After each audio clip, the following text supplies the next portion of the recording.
So what other monikers could we put on that? True, false, yes, no? 0, 0, 1. 0, 1. Anything else?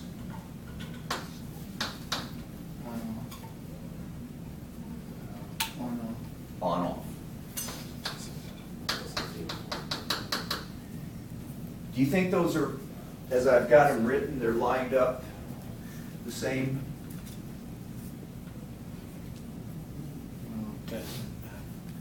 One means true.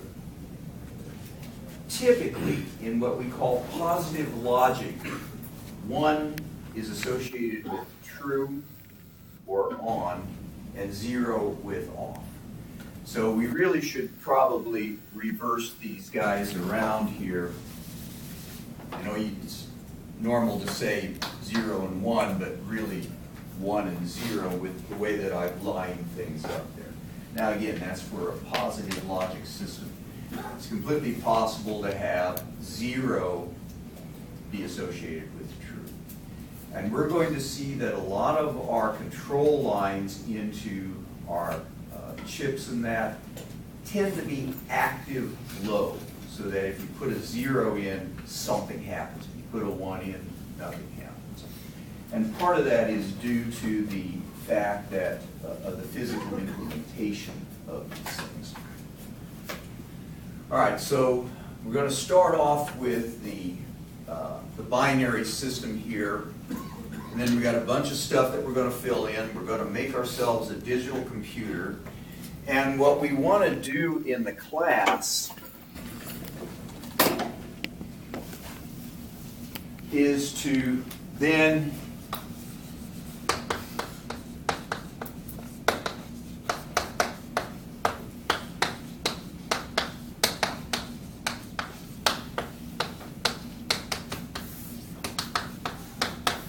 use the microcontroller.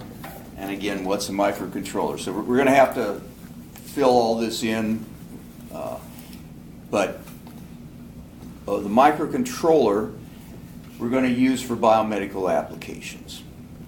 Is that okay? All right, so let's start over there and we'll work our way this direction. So we've got a binary systems, yes, no. So then we're going to go into logic systems.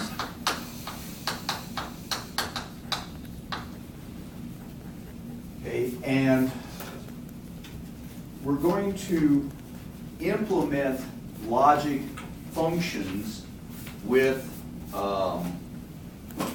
logic gates.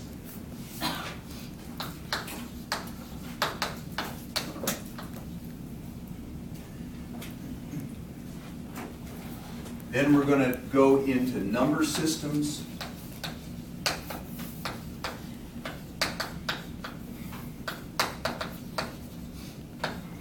We're going to talk about the digital computer. We still haven't done a very good job of defining this yet. And then we'll move on. So,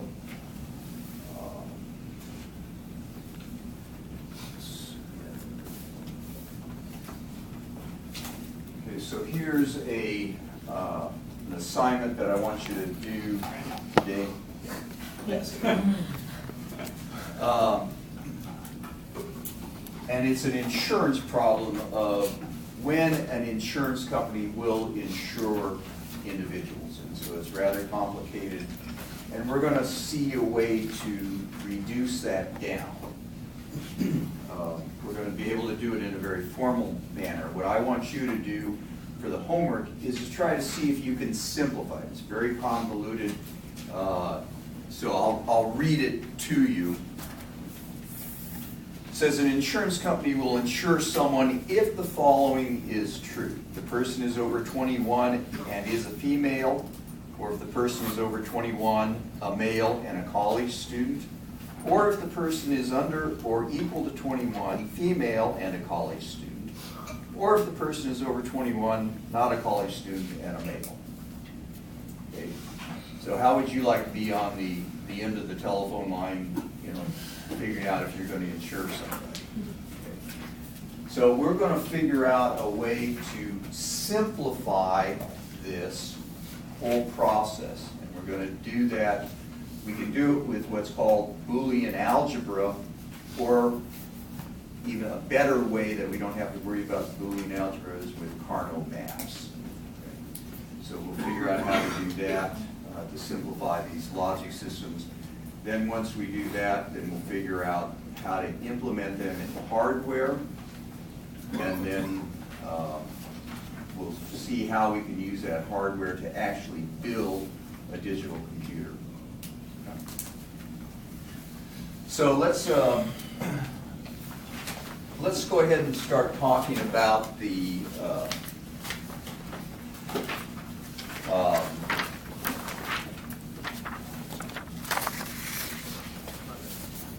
logic systems, if you will, for a little bit here.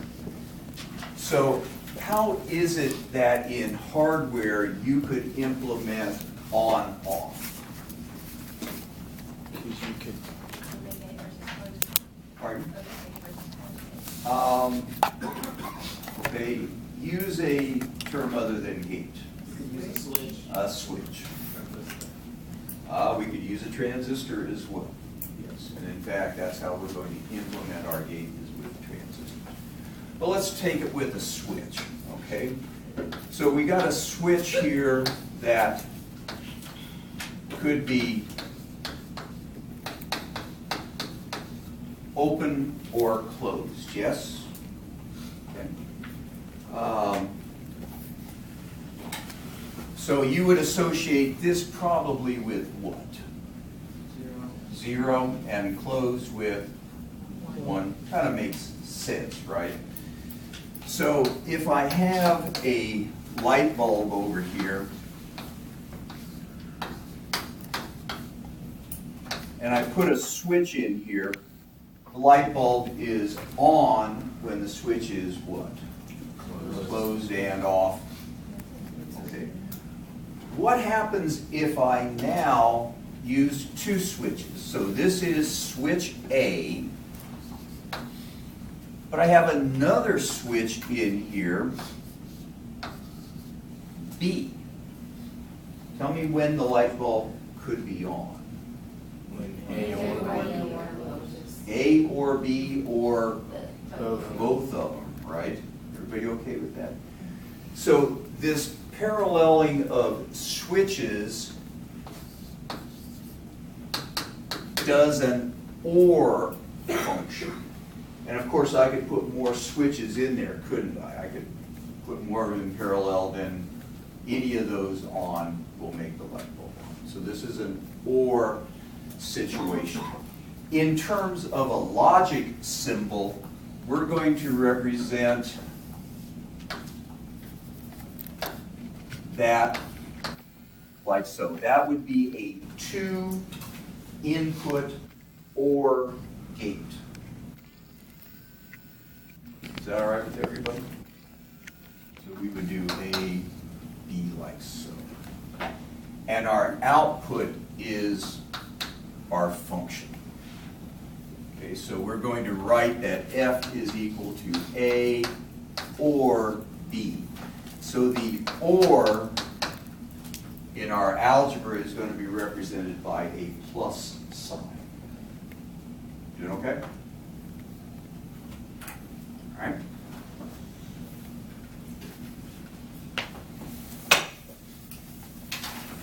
In the representation of the gate, like the logic symbol, can that go up or is 2 the max?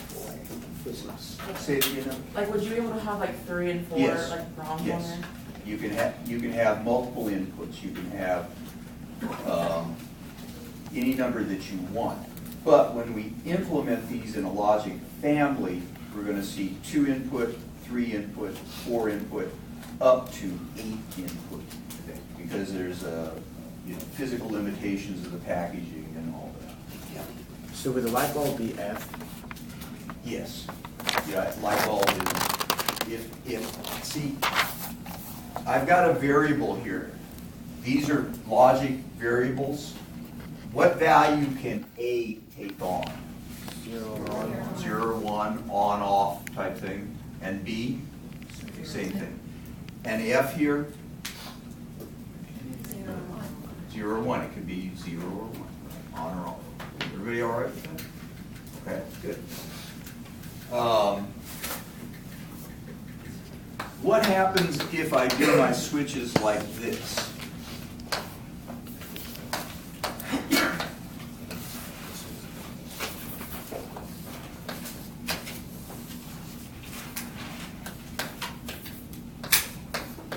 And we need to get on Pardon, they have?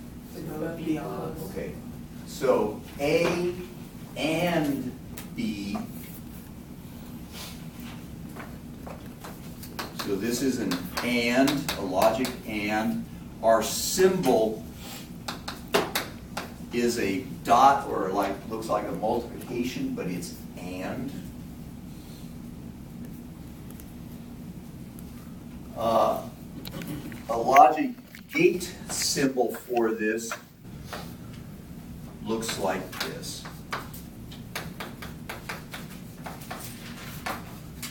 A and B. Sometimes the dot is omitted, just like in multiplication, if you put two things next to one another, you call it multiplication. In this case, it is and. Doing okay? All right. And again, you could have multiple switches in there, right? You could have a gazillion of these series if you wanted to. Same thing here with the packages. We'll see that in our logic families, we can have 2 input, 3 input, 4 input, up to 8 input. All right, so give me the logic function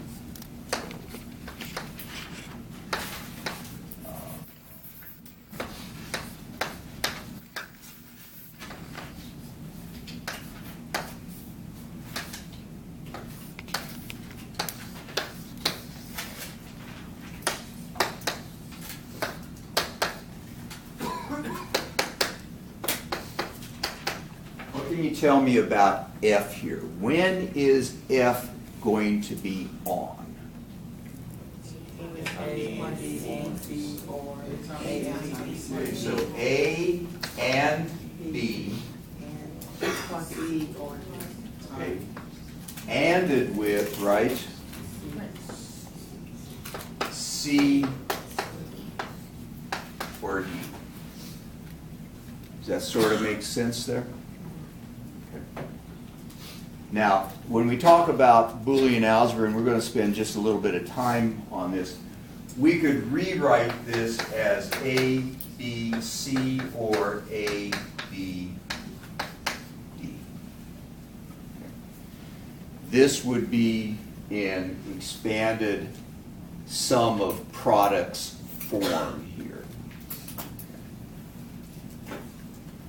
So just like the commutative law, there's associative law, all these things that we have in normal algebra are going to apply here. So, all right. So just a little bit of an introduction here. Wouldn't you also include where both C and D are closed? Pardon?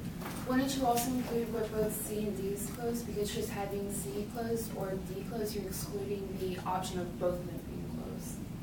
It doesn't matter. You don't, I mean, what happens, let's take a look at this. In order for this light bulb to be on, what has to happen here? Close. 1, 1, and either one of these ones. So if this is a 1, and a 1, or 1, 1, and 0, this becomes what? 0. But here's 1, so the light bulb's on. But you could then you could reverse this and make this a 0, this a 1, or you could have both of those 1 at the same time, Okay. right? Okay. There is a thing called exclusive OR, Yes, there is. which it is only one of them, correct? That is correct. We'll talk about the exclusive OR. The symbol for the exclusive OR is that, and we'll talk about that a little bit later on. Yeah. So since we have symbols like the prong system for like our ands and our ors, is there like an and or? And You mean as one gate? As in like how we have A, B, and then we have like that curved prong symbol Yes. on the left. Like, is there something like that for and/or? There is no such thing as an Okay. and/or. You can either have an and gate or Okay. an or gate.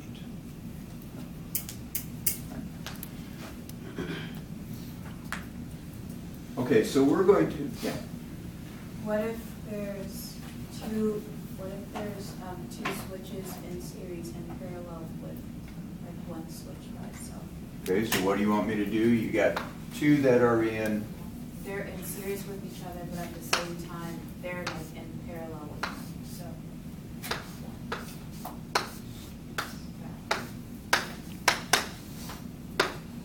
is that what you're saying? Okay, so how would we do this? A and B or C.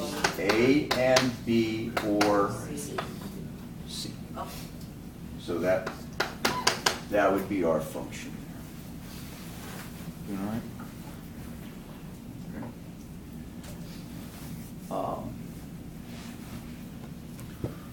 So we're going to talk about Boolean algebra, we'll talk about Carnot maps, and everybody has seen the insurance problem. Okay. Well, you know, it's kind of a made-up situation there. But we can do addition, subtraction, multiplication, we can do that in the binary world. But we're going to do that with these logic functions and then implement them with logic gates. And then by that, we'll make our computer. Okay? Okay. So just a little bit of a look ahead. Okay, we talked about number systems here, so we're still trying to figure out what's what. Okay. The number system that you're used to working with is base what? 10. Yes? Okay, so let's review that for just a second.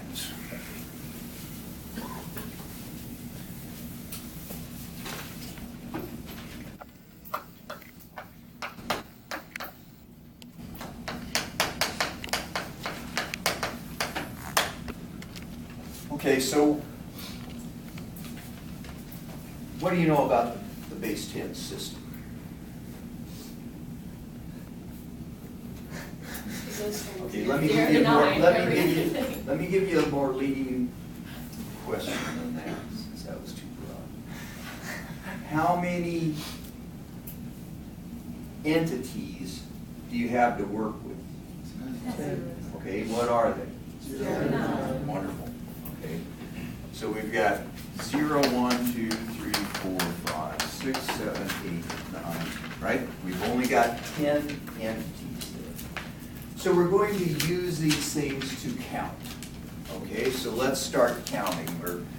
We got marbles in a hat, we start pulling them out, we start counting.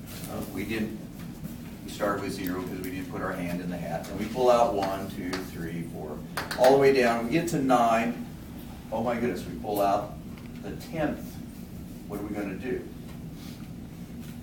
How are we going to represent that? Now you have to have 2 places. Okay, we Two represent it by place. Is that all right? So then we go 1, 0. And now what do? We're still pulling out marbles and counting them. 1, 1, 1, 2. When we get to 19, okay, we jump up to the place to the left by 1 and then start up. Is that all right? Okay. So how about a binary system?